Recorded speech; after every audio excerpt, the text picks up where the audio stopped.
everyone, and happy Wednesday. I hope you enjoyed the video that I posted last Wednesday. And today we are going to be going through my top book recommendations. I figured we're all in quarantine, we're all gonna be watching movies too, so I'm gonna add on some movie recommendations too. But I am a bookworm. I love books. Books are so great, and I think that it's really nice to kind of curl up after a long day or just wake up and read a book outside. Like, that's something that I really enjoy, and so I wanted to share some of my favorite books with you guys. I did a video like this when I started my channel, and I think this is just gonna be kind of a revamp, right? It's been a few years, it's been like 2 years since I filmed that video, and obviously I've read books in the 2 years that I've been gone, and so I wanted to kind of share with you what I've been enjoying. And yeah, so let's get into the video. So I'm gonna be splitting this video up into two parts. Non-fiction books and fiction books. I'm going to start with fiction, and I'm doing that because I really love non-fiction books. That's what I typically read because I'm a history major. I'm a classical civilization major, which is just the study of ancient Roman and Greek history. I tend to read a lot of history books in my free time, and I just love it. And so I'm gonna share some of my favorite nonfiction books or more historical books, and then I'm also gonna share my fiction books. So the first part is gonna be fiction because I assume that's probably what most people are looking for. So the first kind of section of fiction books that I love are kind of like YAs, I guess, young adult books. This book I love. This is One Day in December, and it's by Josie Silver. And I just it's overexposed, but I love the cover. The way I described it when I was kind of going through all of my books and figuring out which ones I wanted to put in the video was, it's a love story that happens at the wrong time. And it's just about Lori, Sarah, and Jack, who is this person that Lori sees she's on a bus and she sees him through the window, and it's kind of like a love at first sight kind of thing, and she's just obsessed with this person for like a year after seeing him because she never sees him again and just wants to see this person again that she just saw, and is kind of the story that follows that. And I really like this. I love books that are from multiple points of view, and so it's one of those books that has like the name of the character that's that the point of view is on top of the chapter, if that makes sense. But yeah, highly recommend One Day in December if you're kind of into romantic books. The next book that kind of fits into that same category is The Friend Zone by Abby. I had this problem in my last video. I think it's Jimenez. Right there, Jimenez. Abby Jimenez. Right? I really like this book. It's definitely not a serious book. Like, you're not going to read this and have your life changed. It's not one of those books. But if you're into the YAs, if you're into a romantic book that has a few twists and turns in it, like, it's definitely, when I was reading this, I thought it was just going to be an easy read, something that you could just kind of just whiz through and it'd be perfect. But it actually was, there were a few twists that I didn't see coming, and I really enjoyed that, which is why it is in this recommendation. It's kind of, it's a love story between a girl who has some medical issues that she kind of lets consume her, and she like identifies as her medical issue. But I mean, honestly, I'm not the best, like, I can't really describe. Like, this book is hard to describe. So, but it's about Kristen, Peterson, and Josh. So it's Kristen and Josh, and it is another one of those that's told from 2 different points of view. Alright, they have like the names on the top of the chapter, and so I love that. It's a very nice book. So I'm gonna switch to like a fantasy book that I like, and then we can go back to like the romantic YA-esque books. But this is Children of Blood and Bone. And may I say, if you are reading this in public, also it's by this author, which I'm not even going to try to pronounce the author's name just because I really don't want to butcher it, and I just really love this book, and so I just don't want anything to like deter people from reading it. But it's a very thick book, very thick, but I really like it. I'm gonna be totally honest, I haven't finished it yet, but I've read enough of it to know that I love it. It's just that like my life got hectic while I was reading this. It is told from more than two points of view. It's told by from like 4 points of view or something like that. But it's a really good book, and I would recommend this book because there's a second book called Children of Virtue and Vengeance, right? And this is just like, these are amazing. I was posing for my thumbnail. But yeah, I love them, and so I would totally recommend these books because they're just awesome. And if you're into fantasy, I guess fantasy adventure books, like that's what these books are. It's in a society where magic has been taken away, but magic used to be something that was very sacred, but the people in power took away the magic, and they killed her mother because she was a person who possessed magic, and I forgot what they're called, but I don't know. I would just recommend it. That's all I gotta say. I could rave about it all day long, and so we're just gonna like put it down, and I'm gonna tell you just read the book. So my next few books are, again, they're YAs, surprise surprise, but this one is my favorite. If I had to pick a favorite out of the fiction books, I would say this one is my favorite. It is Words in Deep Blue by Cath Crowley. First off, beautiful, beautiful cover. I love the covers of books. I love a book cover that's really cute, and I just don't know. I think that, I mean, like, I know there's the saying, like, don't judge a book by its cover, but like, I just love when like, that's what draws me to the book. I'll be like, oh my gosh, look at that cover, and then if I find that out and then I read the inside, and I'm like, oh, I might actually enjoy that. So, I know, horrible person. But this is about, I forgot her name. Her name's Rachel. So, it's about Rachel after a freak accident where her younger brother drowns. She comes back to her old she comes back to her old town, and she meets all of her new old friends and everything like this, and she meets her old crush again, and it's their story of kind of them falling in love, right? So his family owns a bookshop, and it's just kind of their story. Honestly, it's a good book. Read the book.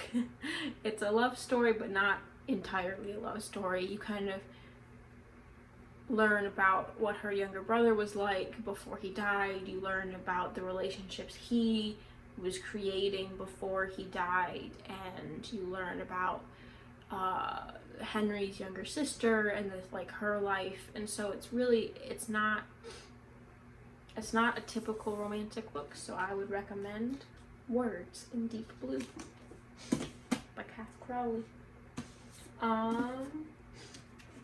the next book, this beautiful book, I don't know if I included this in my last one. Like, honestly, I don't know. I went and watched through it so that I didn't repeat any, and I don't think I did, but maybe I just skipped through it because I do love this book. It's Holding Up the Universe by Jennifer Niven.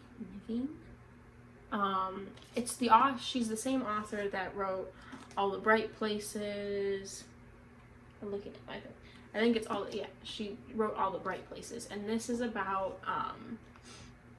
Libby Strout. She loves to dance, and so she wants to join the dance team at her new high school that she's going to, but she's been labeled the fat girl, which is really sad, because she was America's fattest teen and had to be like lifted out of her house because she, and so like, but she's like a healthy weight now. She's not unhealthy, but people still kind of put that image on her, which I mean is really sad.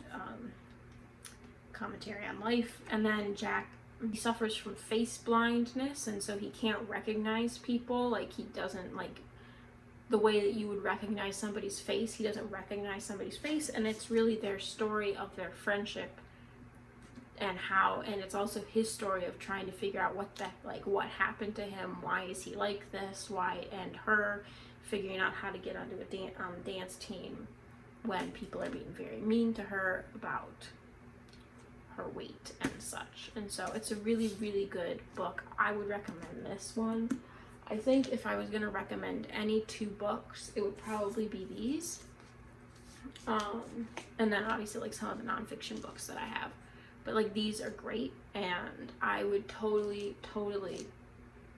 recommend these books if you guys, so like screenshot it, because like these are the books that you should be reading if you're into that stuff. If you're not into like YAs, then I guess this is not the section for you. So the next 2 books that I want to show you are this one, which is called Unconventional, and it's by Maggie Harcourt. And I want to be honest, this might not be sold in America. It might be, but I don't know. I don't think Maggie Harcourt. I don't think she's an American author. I think she's a British author, or she is I think she might be a British author, because I got this book when I was in Germany. But it's about Lexi, whose father owns a convention running business, and then she meets an author at one of the conventions that she's running, and he's a complete and total like jerk, full on arrogant, full of himself, like he's a jerk.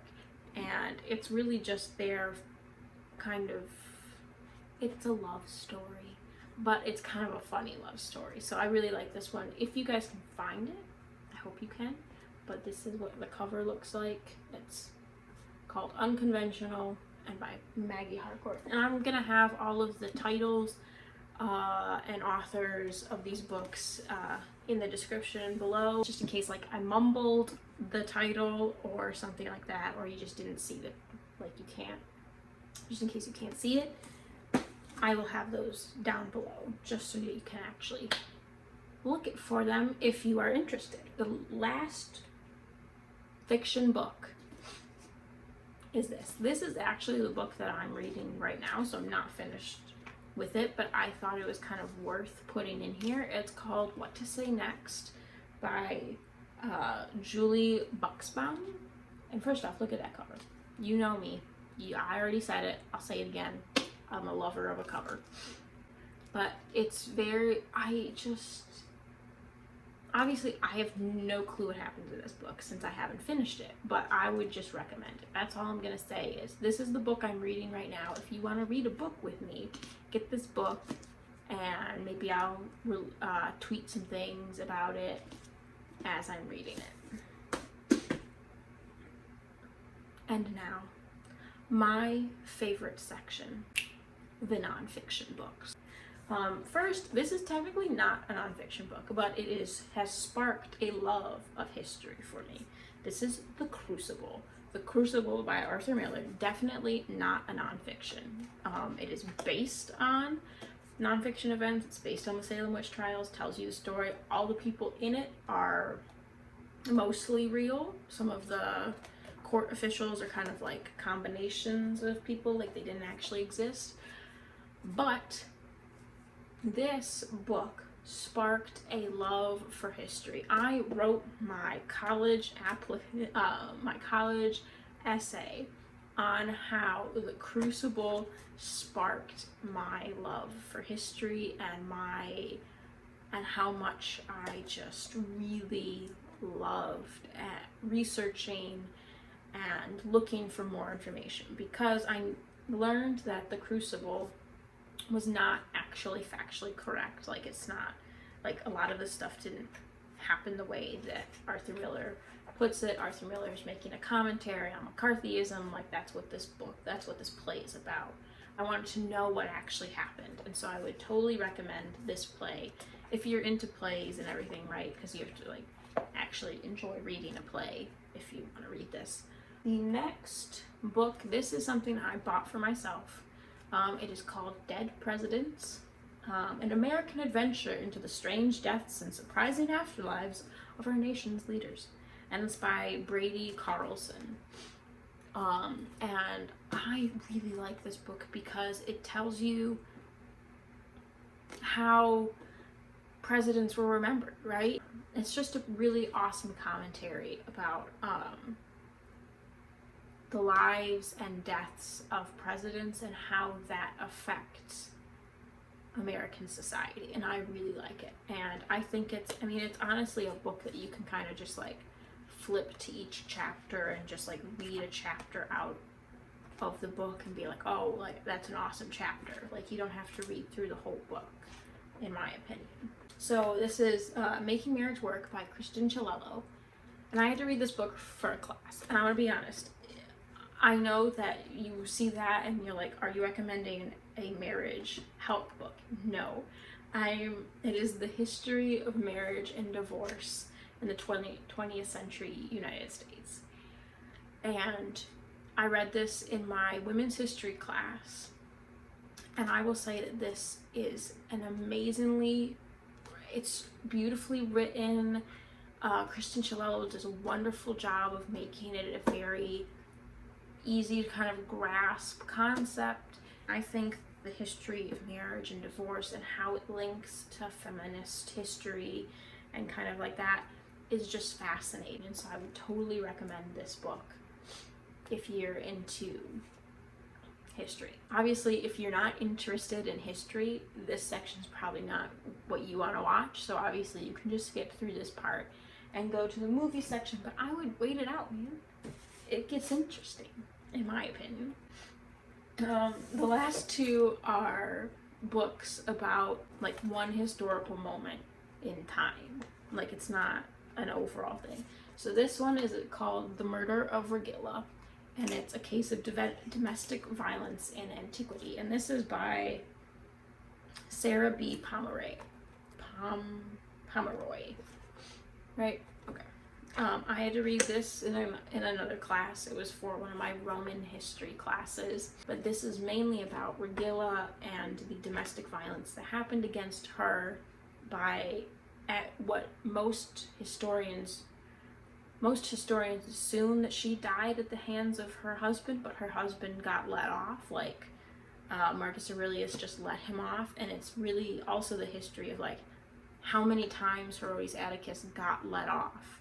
Right? He did a bunch of things that people called him out on, and he did a bunch of illegal things that he got tried for in a court in front of the emperor, and the emperor pardoned him every single time, including the act of domestic violence against his wife. And so I would really recommend this book. Okay, so let me just...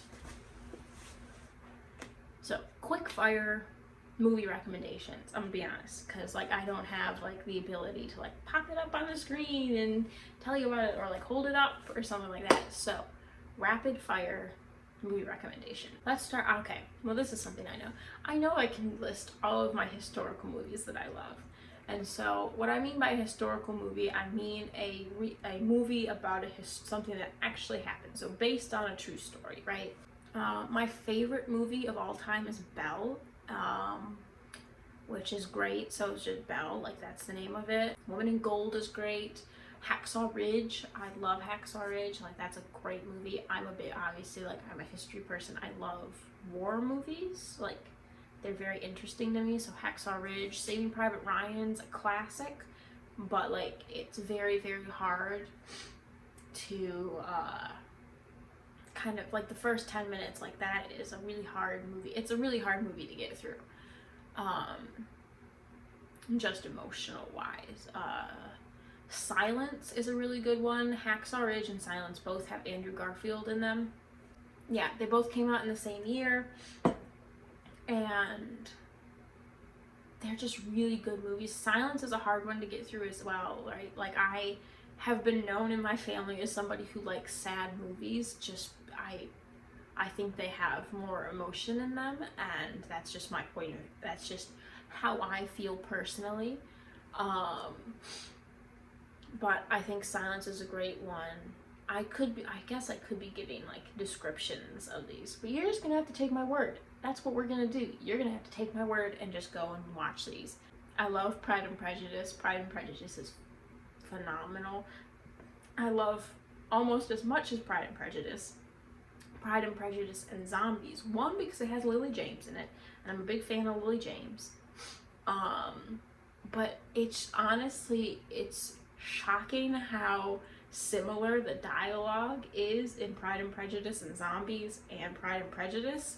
Like they keep the dialogue from the book, and they just put zombies in it. It's just very funny. I think it's very funny. It's definitely like a feel-good movie if you just want to laugh, right? That's the one that you want to watch.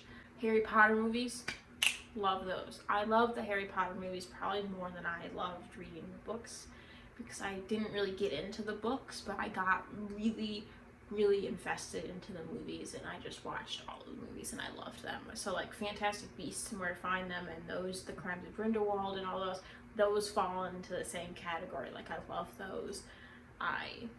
Full on. Those are amazing. So I hope that you guys really enjoyed this video of my book recommendations and my quick fire movie recommendations as well.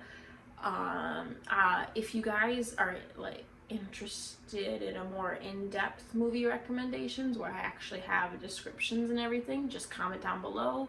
Don't forget to subscribe to my channel and like this video if you want to see more content like this. You can also follow me on Twitter at Craig Katrine. I'll have all of these handles and everything in the description below. And I just tweet when a new video comes out, so it'll be every Wednesday at around 10 a.m. is when I'm gonna schedule them to come out. Comment below any videos that you would like to see from me. I'm gonna be moving to my college house in about 2-3 weeks, and so there's gonna be a lot of college content coming to this platform. But other than that, I am open to your recommendations. I hope that you guys have a wonderful, wonderful day, and please remember to spread positivity wherever you are.